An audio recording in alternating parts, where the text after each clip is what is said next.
ഒരു palazzo പാൻറ്റിൻ്റെ stitching video ആണ് കേട്ടോ. സ്റ്റിച്ചിങ്ങും കട്ടിങ്ങും ഉള്ള വീഡിയോ ആണ്. പക്ഷേ ഞാനതിൽ ഡീറ്റെയിൽ ആയിട്ടൊന്നും പറയുന്നില്ല. അപ്പോൾ നമുക്ക് സ്റ്റിച്ചിങ് പഠിച്ചു കഴിഞ്ഞാൽ ഏറ്റവും സിമ്പിളായിട്ട് ചെയ്യാൻ പറ്റുന്ന ഒന്നാണ് ഈ ഒരു പലാസോ പാൻറ്റോ കട്ടിങ്ങും സ്റ്റിച്ചിങ്ങും എന്ന് പറഞ്ഞിട്ടുണ്ടെങ്കിൽ നമുക്ക് പെട്ടെന്ന് ഏത് മനസ്സിലാവാത്ത ആൾക്കാർക്കും പെട്ടെന്ന് മനസ്സിലാവുന്ന ഒരു സംഗതിയാണ് ഈ ഒരു പലാസോ പാൻറ്റിൻ്റെ കേട്ടോ. അപ്പോൾ ഞാൻ ഈ ഒരു മാക്സി ബിറ്റ് ഇതൊക്കെ പിന്നെ നമ്മൾ യൂട്യൂബിലൂടെ ഓൺലൈനൊക്കെ ആയിട്ട് സെയിൽ ചെയ്യുന്നതാണ്. അപ്പോൾ എനിക്ക് ഒരുപാട് ആൾക്കാർ പിന്നെ മാഷാഅല്ലാഹ് കുഴപ്പമില്ലാത്ത രീതിയിൽ സെയിൽ നടക്കുന്നുണ്ട്.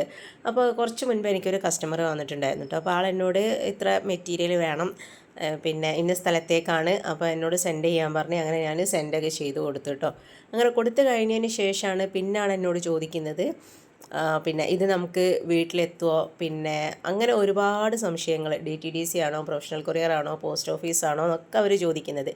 ഞാൻ മെയിൻലി ചെയ്യുന്നത് പിന്നെ പ്രൊഫഷണൽ കൊറിയറാണ്. അത് ഞാൻ എൻ്റെ വീഡിയോയിൽ തന്നെ എത്രയോ പ്രാവശ്യം ഞാൻ വീഡിയോ സ്റ്റാർട്ട് ചെയ്യുമ്പോഴും എല്ലാതെയൊക്കെ ഞാൻ പറയാറുണ്ട് ഞാൻ പ്രൊഫഷണൽ കൊറിയേഴ്സ് വഴിയാണ് ഞാൻ ചെയ്യുന്നത് എന്നുള്ളത്. കാരണം DTDC ചെയ്യുമ്പോൾ എനിക്ക് കുറച്ച് ചാർജ് അധികം വരുന്നുണ്ട്, കുറച്ചല്ല നല്ലൊരു എമൗണ്ട് തന്നെ വരുന്നുണ്ട്. പിന്നെ പോസ്റ്റ് ഓഫീസും നമുക്ക് വരുന്നുണ്ട്.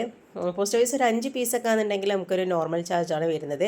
അതിന് അങ്ങോട്ടേക്ക് കുറച്ച് അധികമാണ്. പിന്നെ എന്നുണ്ടെങ്കിൽ പോസ്റ്റ് ഓഫീസിന് ഓരോ ടൈമുണ്ട്. ഒരു 12:30 വരെയൊക്കെ അവർ ഈ ഒരു പാർസലൊക്കെ സ്വീകരിക്കത്തുള്ളൂ. അത് കഴിഞ്ഞിട്ട് നമുക്ക് ആ ഒരു ടൈമിന് എത്താൻ പറ്റിയില്ലെങ്കിൽ പിന്നെ നമ്മൾ വീണ്ടും ചെല്ലണം. പിന്നെ അതുപോലെ നെറ്റ്വർക്ക് ജാമിൻ്റെ ഒരു ഇഷ്യൂ വരുന്നുണ്ട്. അപ്പോൾ അങ്ങനെയൊക്കെ ആകുമ്പോൾ നമ്മളിങ്ങനെ ഡിലേ ആയി പോവുകയാണ് ചെയ്യാറുള്ളത്. അങ്ങനെ പിന്നെ ഈ ഒരു കസ്റ്റമർ എന്നെ വിളിച്ചിട്ട് പറഞ്ഞത് അത് നമ്മൾ കസ്റ്റമറോട് ആദ്യം പറയണം എന്നുള്ളതാണ്. പക്ഷേ ഞാൻ വിചാരിക്കുന്നത് എന്താണെന്ന് വെച്ചിട്ടുണ്ടെങ്കിൽ എൻ്റെ വീഡിയോ കണ്ടിട്ടാണ് പിന്നെ എന്നോട് വാട്സപ്പിൽ കോൺടാക്റ്റ് ചെയ്യുന്നത്. അപ്പോൾ നമ്മൾ എന്തായാലും ഒരു വീഡിയോൻ്റെ ഞാൻ ആ ഒരു ഫസ്റ്റ് ഭാഗത്തിൽ തന്നെ പറയുന്നുണ്ട് നമ്മൾ പിന്നെ ഏത് എങ്ങനെയാണ് നമ്മൾ ഡിസ്പാച്ച് ചെയ്യുന്നത് എന്നുള്ളത് പറയുന്നുണ്ട്.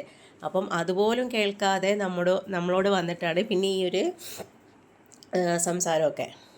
കാരണം ഞാൻ വിചാരിക്കുന്നത് എന്നോട് വാങ്ങുന്ന ആൾക്കാർ ആ വീഡിയോ കുറച്ചെങ്കിലും ഈ ഒരു മെയിനായിട്ടുള്ള കുറച്ച് ഭാഗങ്ങൾ കേട്ടിട്ടാണ് അവർ വരുന്നത് എന്നാണ് ഞാൻ ചിന്തിക്കുന്നത്.